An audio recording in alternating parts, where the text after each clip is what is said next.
உள்ளம் உருகிய வேண்டி நின்றோம் வேலையா.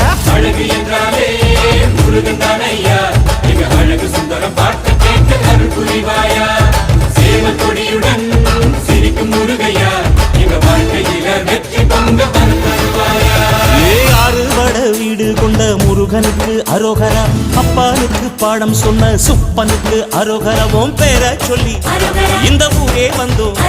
உன்னை தேடி வந்து எங்க உள்ளம் உருகிய வேண்டி நின்றோம் வேலையா.